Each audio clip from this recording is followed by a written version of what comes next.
Good morning. Another weird one. In fact, I had a bit of a one and another weird long one. The bit of a one was I was speeding around town, whether it was my town or some town, I don't know, along roads. And it was almost like a film car chase, but I don't remember anyone chasing me. I just remember that I was going really fast, probably getting somewhere or in a rush to go somewhere. I don't know why. There was no real emotion in me, like I need to get somewhere or I was afraid or late. But I decided to speed. And all of a sudden I put my foot on the brake, like a slam, like emergency stop brake, and the car rolled. And it was the feeling of I knew that I was going to be injured or die. And it was horrible, that feeling of fear. And it kind of just welled up from my groin to my heart. And then I woke up. Just totally woke up. I've had several dreams like that. But it was weird. I know it made me think about, I do tend to drive a little bit fast, but always within the speed limits. And I know that I should just slow down a bit. From now on, after that dream, I certainly will. But I always feel like these are past lives. Not that I believe in them, but it's weird because I might as well I'm on this one.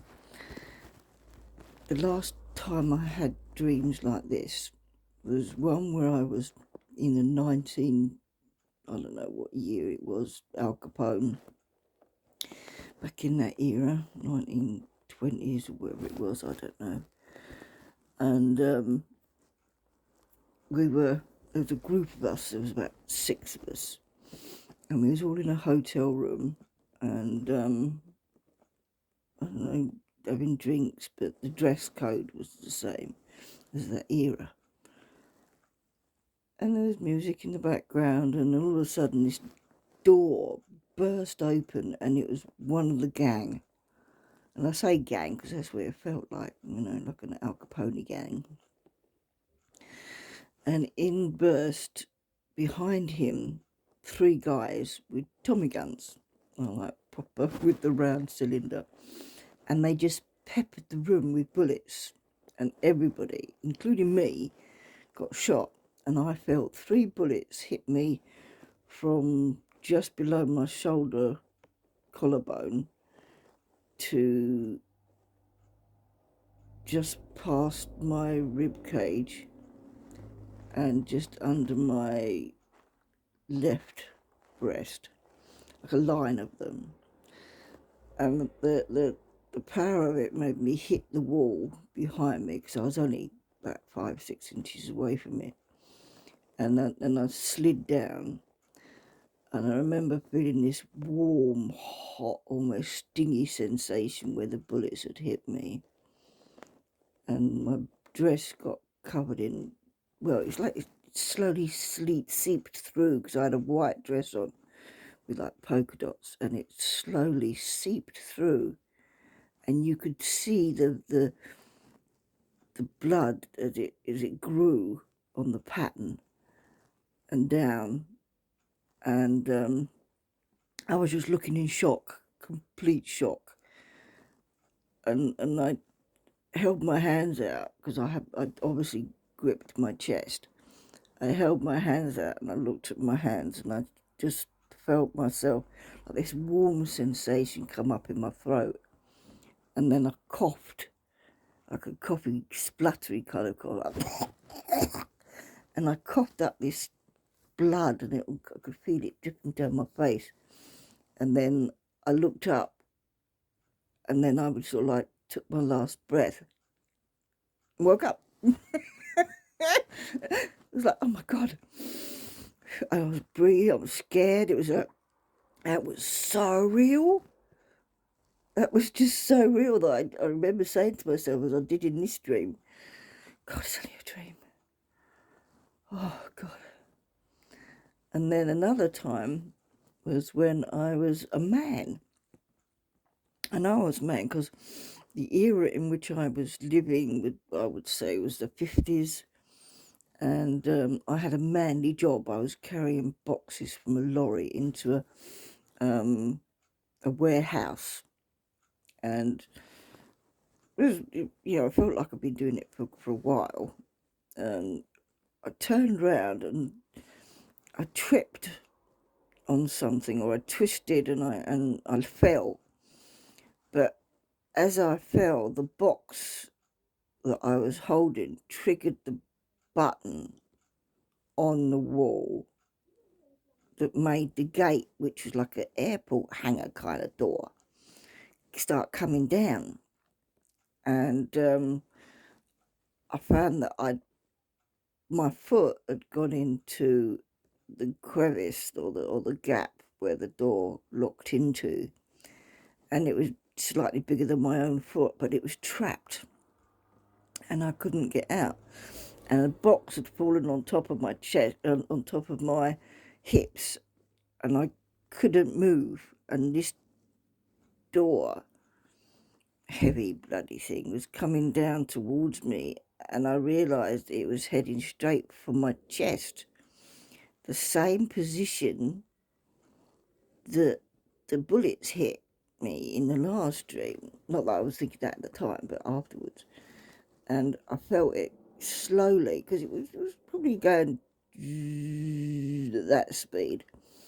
And as it got to my chest, I could feel the pressure on my chest getting more and more and more. And then I heard I think it must have been ribs break. I was about to scream, and I woke up again. It was, oh my God, it's only a dream. So that's 3 times now. 3 times. Now I've had those dreams. And the other ones were years ago. Absolutely years ago.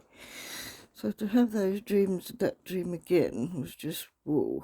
And the last dream in today's saga was I was working in a restaurant.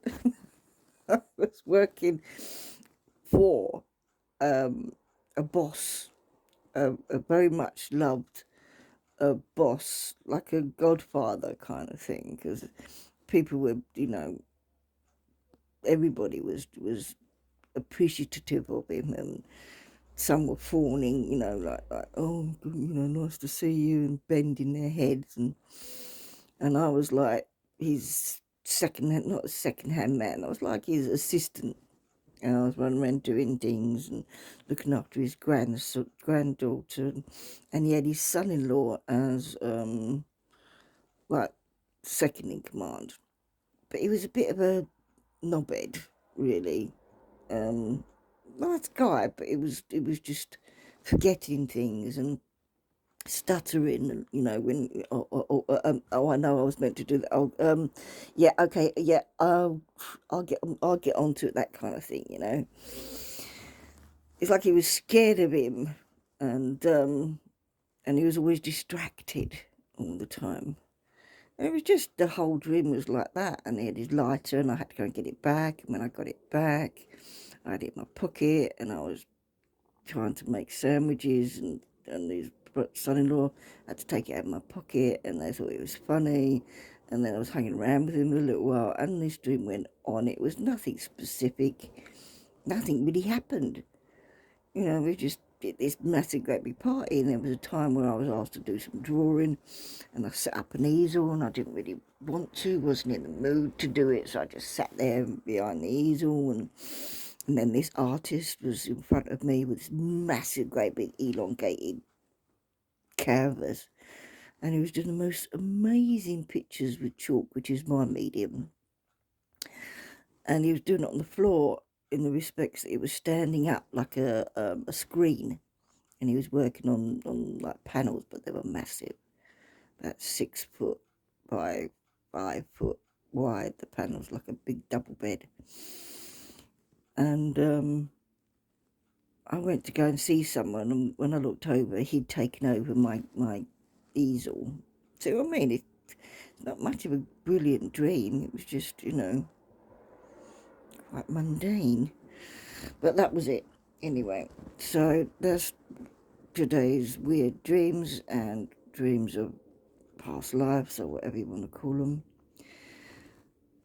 I hope you enjoyed. Subscribe, like, whatever. This is more for me than for anybody else, just to keep my dreams rather than write them down, as people say I should. Right, goodbye.